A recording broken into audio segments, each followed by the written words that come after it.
I think the time has come where I have to just temporarily stop having fun with the girls and start keeping it real. Just last week in a video in response to people's reaction to a Jhené Aiko and Big Sean breakup, possible breakup, him possibly moving on, we don't really know. But I said this: I need the girls to know that nothing happens to you that you don't allow. Now, that applies to everyone, but my mission is always the girls. Now, that doesn't mean that people aren't manipulative or narcissistic or, they don't have good intentions or they pretend to be one way and they're really another way, so you meet their representative. All of those things are true, but ultimately, nothing happens to you that you do not allow. That video, I was still trying to watch my tone and my tenor and hold the girls' hands a little bit because I don't want to come off as preachy or I got it all figured out, I ain't never been sliding down a wall or whatever the case may be, been there, done that. And this is how I'm able to tell the stories. I mean, I ain't slid down that many walls. I'm not even gonna hold y'all. I always been a big dog. Woof. Anyway, I said I was gonna stop joking. Let me stop joking. I'm finna let y'all hand go for just a little bit. And I hope that y'all still love me after this video. This was in response to a comment that was made, and this was not in response to this person in particular. That comment just had 80 likes or so on it or whatever. And I did make sure that I said to the person that I was replying to, this isn't specifically to you, but this is just a thought that I have to get off. And I've been saying for the last couple years now, eventually I'm going to make a video to the girls that the girls may not like. Now is the time. The gist of the comment that I was responding to was basically oh my God, now they're going to have all of these. And this is the video where we were talking about 7 non-sexual things that men do that we find attractive.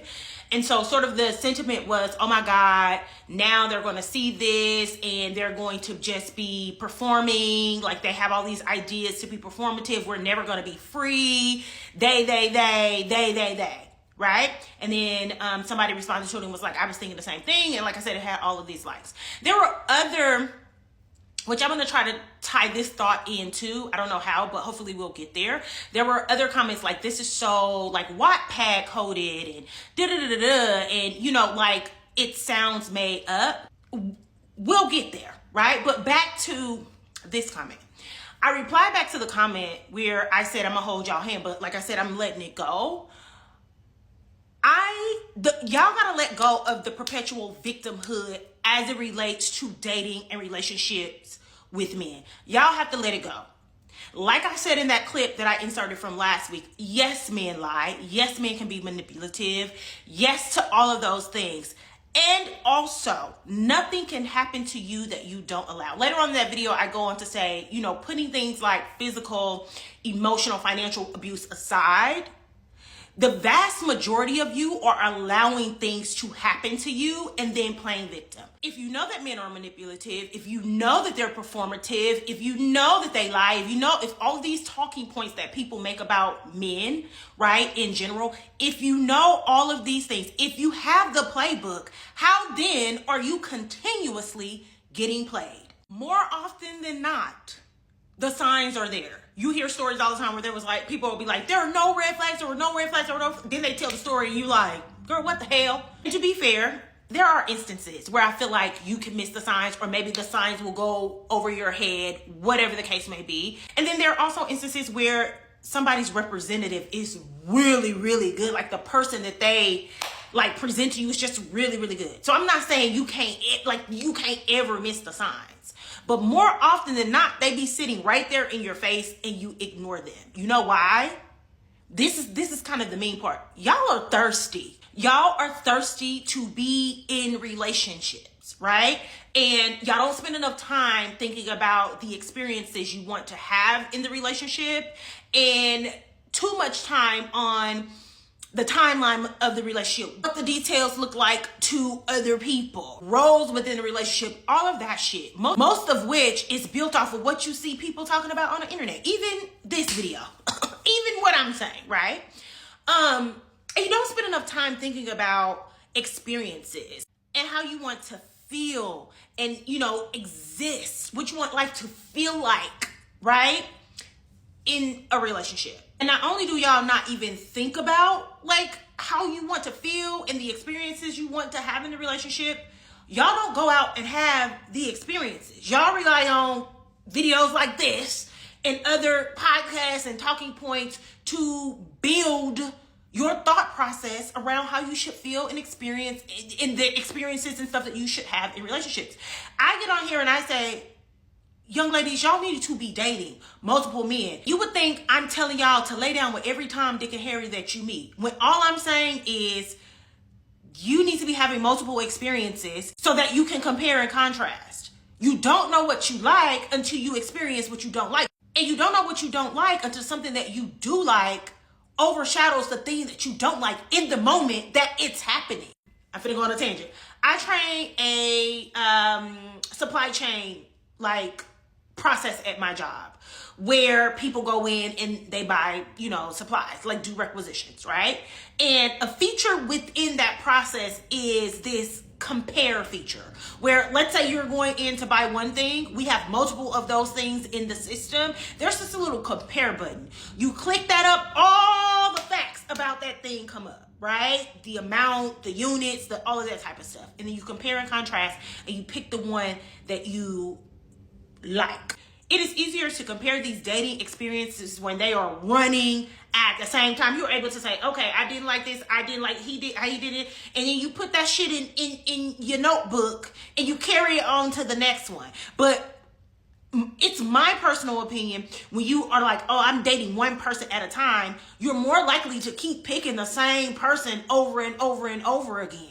I went on to say in that video that I referenced earlier that I also feel like women give men too much control over the dating and relationship experience as a whole. And I'm not talking about head of the household type stuff, whatever. Do you? Do you? Meaning y'all spend too much time thinking about men who want to date you and not men you want to date. How men date you and not how you want to date men. You completely hand over your experience to men and then blame them when you have a terrible ass experience. I said in that video, you are the captain of your ship. I literally was listening to Summer Walker's new album and there's a Mona Leo feature on there and I can't remember exactly what she says verbatim, give me a week, right? But she says something in the vein of, I'm HR or I'm the manager. I do the hiring and firing. Why do men have so much control over your experiences romantically? You set your standards, right? You set your boundaries. You set your expectations. You determine your needs. You determine your own desires. You determine your own wants. Except y'all don't. Y'all let people on the internet set your standards and your desires and your needs and your expectations and your wants. Again, I'm going to say me because I'm also somebody on here right now talking about relationships, right? This isn't advice. This is just an observation. So then when we make videos like 7 non-sexual things that men can do to make us, whatever, y'all worry, oh, now they have to play, but they're really going to play us. I ain't worried about that, right? To bring it back to that other point where somebody was like, this is so Wattpad coded. I'm not worried about that because these are actual lived experience. This ain't no Wattpad. This ain't no made up story. These are experiences that I have had. These are lived experiences. You see what I'm saying? Raymonte. We're adding another level to this. Raymonte made a video yesterday. And I'm just repeating what he said. I'm not calling you on no host. But Raymonte said something yesterday. He said, don't be upset because things that be happening to them don't be happening to you. And things that be happening for you don't be happening for them. So I said in a video literally the other day that I don't talk about dating and my dating experience from a personal level. Like I'll do these type of videos, but I don't share dating content in that way because I don't have time for a bunch of people on the internet to tell me how unrealistic or this, this, or bean souping in my comments about their own experiences, right? Because what happens to me and for me isn't happening to them and for them. But the difference between me and you is everything that I said before this part of the video. I'm the captain. I'm the captain. Men experience me on my terms. And this isn't something that was innate or that I was born with. I mean, I've kind of always been a player. I ain't gonna even lie. But seriously, right?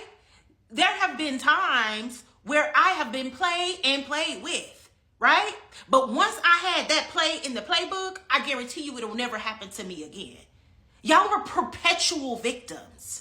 It does not make sense to me for you to know that men are performative or manipulative and continue having a circus put on in your face and continue to be manipulated. That means you then are not using your discernment. You have the knowledge, you have the tools, you're not using it. You're not interrogating anything that's happening to you. And this is, and I'm gonna wrap it up because I feel like it's getting long. And this is why I push back every time girls get on here and say, I don't care what's coming out of your mouth, it's all about what you do. In some instances that makes sense, but that's not, that logic don't make sense in totality, right? Because you'll have a man come and say, I'm not ready for a relationship, I'm not looking for anything serious, right? But he taking you on dates, he whining and dining you and all that type of stuff. He said, right, that he's not looking for a relationship, but he's doing things that you associate with relationship things, right? Because you about words, all you care about is actions. You forget everything that he said, because what he's doing means so much more to you, and you like what he doing more than what he said anyway. So then when you catch word that he doing that same thing with somebody else, you're like, wait a minute, what's going on? He's like, I told you I didn't want no relationship. You're like, but you're doing all these things because you don't care about what he said. Because when you noticed him doing what you consider relationship things, you didn't use your brain, you didn't open your mouth, you didn't use your discernment to say, this not aligning with what he said. Now he said he want no relationship. This feel like a relationship to me. Let me address this, right? Why? Because you worried that it was gonna stop. You worried that it was gonna stop. So you continue to engage in that situation. And then when you find out that it's also going that way for somebody else, now you're mad. But you had the tools and you didn't use them. It's time to stop playing the victim, right? It's time to use your brain. Use your discernment. The very first time they do something or say something that don't rub you the right way, no, you're not. Maybe I'm tripping. No, you're not tripping. Say something. Hey, you said this. That I don't really like that. Hey, you did this. This don't match up with this. This don't make sense. Open your mouth. If they get offended by it, then you know your intuition was right on the money. If your perception of the situation was wrong, be a woman and be like, my bad. I apologize. Right? This is what I heard you say.